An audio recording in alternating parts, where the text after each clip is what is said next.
ভয়ঙ্কর এপ্রিল যেন ছড়াচ্ছে মরুভূমির লু হাওয়া। ঠিক যতদিন খাওয়া এতদিনই ভালো, তারপরে আবারও ঠান্ডা। ছাতা দিয়ে মনে হয় যেন আগুন পড়তেছে, ছাতাও মানতেছে না। জীবন চলে না, ঘাম বেশি পড়ে গেলে শরীর আর চলে না। গরমে সব ভিজে যাচ্ছে।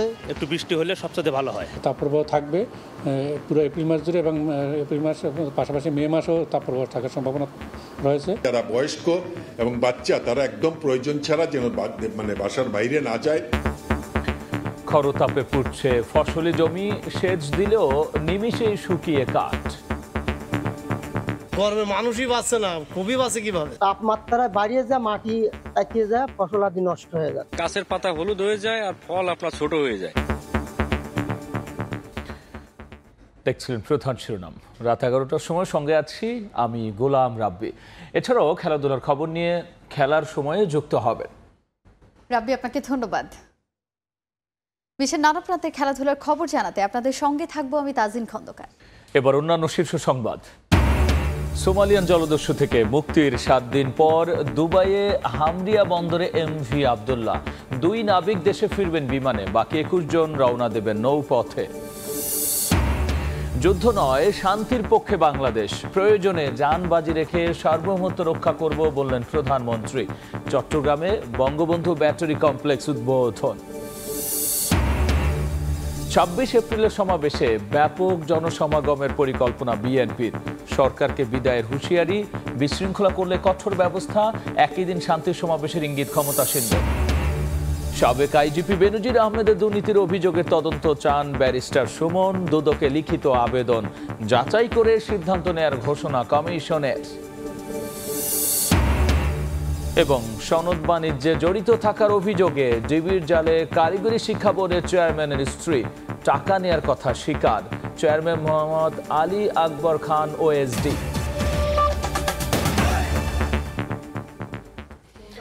সোমালিয়ান জলদস্যুদের কবল থেকে মুক্তির 7 দিন পর বাংলাদেশি জাহাজ এমভি আবদুল্লাহ দুবাইয়ের হারমিয়া বন্দরে পৌঁছেছে। স্থানীয় সময় রোববার দুপুরে জাহাজটি বহির্নোঙরে পৌঁছায়। জোয়ারের সময় প্রধান জেটিতে ভিড়ে কয়লা খালাস করবে বলে নিশ্চিত করেছেন ওই জাহাজটির ক্যাপ্টেন আব্দুর রশিদ। এরপর 2 নাবিক দেশে ফিরবেন বিমানে, আর বাকি 21 জন রওনা দিবেন নৌপথে। এ বিষয়ে বিস্তারিত জানাচ্ছেন কমল দে। পুনরায় জলদস্যুদের কবলে পড়ার শঙ্কা এড়িয়ে অবশেষে দুবাইয়ের হামরিয়া বন্দরে নোঙ্গর করেছে বাংলাদেশি মালিকানাধীন জাহাজ এমভি আবদুল্লাহ। 11.5 নটিক্যাল মাইল গতিতে চালিয়ে জাহাজটি বাংলাদেশ সময় রবিবার বিকেল 5টার দিকে হামরিয়া বন্দরের বহিনোঙ্গরে ব্র্যাভো অ্যাঙ্কারেজে নোঙ্গর করে। জোয়ারের সময় এটি প্রধান জেটিতে ভিড়ে জাহাজে থাকা 55,000 মেট্রিক টন কয়লা খালাস প্রক্রিয়া শুরু করবে বলে জানিয়েছেন জাহাজের ক্যাপ্টেন। জাহাজ বাংলাদেশ সময় বিকাল 4:30টায় হামরিয়া বন্দরের বহির্নোঙ্গরে পৌঁছেছে এবং জাহাজ অ্যাঙ্কার করেছে। এখন জাহাজ পরবর্তী ইনস্ট্রাকশনের জন্য অপেক্ষা করছে। খুব সম্ভবত আজকে রাতে হতে পারে অথবা কালকে হতে পারে। দীর্ঘ 1 মাস জিম্মি থাকার পর 14 এপ্রিল ভোরে মুক্তিপণের টাকা পেয়ে জাহাজ থেকে নেমে যায় জলদস্যুরা। এরপর পরে জাহাজটি দুবাইয়ের হামরিয়া বন্দরের উদ্দেশ্যে সোমালিয়া উপকূল ত্যাগ করে। এরপর পুনরায় জলদস্যুর হামলা এড়াতে ইউরোপীয় ইউনিয়ন নৌবাহিনীর কয়েকটি জাহাজের নিরাপত্তায় ভারত মহাসাগর অতিক্রম করে এমভি আবদুল্লাহ। জাহাজে থাকা 23 নাবিকের মধ্যে 2 জন দুবাই বন্দরে নেমে গিয়ে বিমানযোগে বাংলাদেশে চলে আসবেন, আর বাকি 21 নাবিক জাহাজটিতে পুনরায় পণ্য বোঝাই করে আগামী মে মাসের প্রথম সপ্তাহে চট্টগ্রাম বন্দরে ফেরার কথা রয়েছে। গত 12 মার্চ ভারত মহাসাগরে সোমালিয়ান জলদস্যুদের কবলে পড়েছিল এসআর শিপিং এর জাহাজ এমভি আবদুল্লাহ এবং তার 23 নাবিক। কমল দে, সময় সংবাদ, চট্টগ্রাম। সাবেক আইজিপি বেনজির আহমেদের বিরুদ্ধে ওঠা দুর্নীতির অভিযোগের তদন্ত চান সংসদ সদস্য ব্যারিস্টার সাইদুল হক সুমন। দুদকে লিখিত আবেদন করেছেন তিনি। দুদক ব্যবস্থা না নিলে উচ্চ আদালতে যাওয়ার ঘোষণাও দিয়েছেন সুমন। দুদক আইনজীবী বলছেন, অভিযোগ যাচাই শেষে এ বিষয়ে সিদ্ধান্ত নেবে কমিশন। সাবেক পুলিশ মহাপরিদর্শক বেনজির আহমেদের অস্বাভাবিক সম্পত্তির বিষয়টি গেল ১ মাস ধরে আলোচনায়। বেনজিরের ঘরে আলাদিনের চিরাগ শিরোনামে গত ৩১শে মার্চ প্রতিবেদন প্রকাশ করে দৈনিক কালের কণ্ঠ। ২ দিন পর বনের জমিতে বেনজিরের রিসোর্ট শিরোনামে আরেকটি খবর প্রকাশ করে পত্রিকাটি। সাবেক আইজিপিকে নিয়ে এমন খবরে আলোচনা সমালোচনা হলেও নিশ্চুপ দুর্নীতি দমন কমিশন দুদক। রোববার বেনজির আহমেদের বিরুদ্ধে আইনি ব্যবস্থা চেয়ে দুদকে আবেদন করলেন আলোচিত সংসদ সদস্য ব্যারিস্টার সৈয়দ সাইদুল হক সুমন। দুদকের ভূমিকার সমালোচনা করে তিনি বলেন, সাবেক আইজিপির বিরুদ্ধে ওঠা দুর্নীতির তদন্ত না হলে ভুল বার্তা যাবে সাধারণ মানুষের কাছে। দুদক আল্লাহ মাহফুজ জানে নিজে স্টার্ট তো নিতেই পারে না, ধাক্কায় ধাক্কায় স্টার্ট হয় না। বড় জিনিস দেখলেই দুদক চুপসে যায়। যারা অসৎ হবেন তারা তো বেনজির সাহেবকে ধরে নেবেন যে উনি হচ্ছেন কি আমাদের আদর্শ।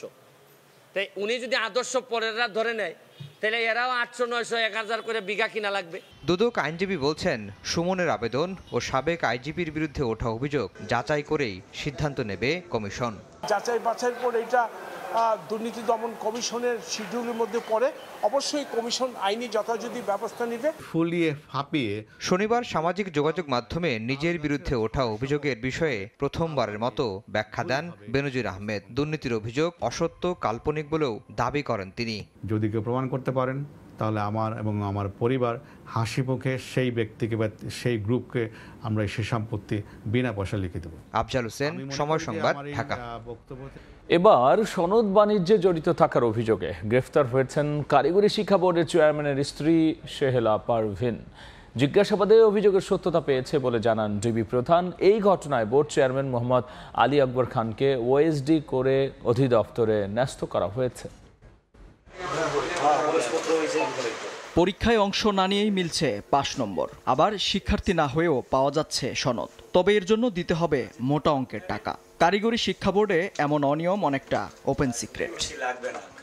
বোর্ডের এমন অনিয়ম গণমাধ্যমে চাউর হলে গত ৩১ মার্চ মধ্যরাতে আটক করা হয় কারিগরি শিক্ষা বোর্ডের সিস্টেম অ্যানালিস্ট প্রকৌশলী AKM শামসুজ্জামানকে।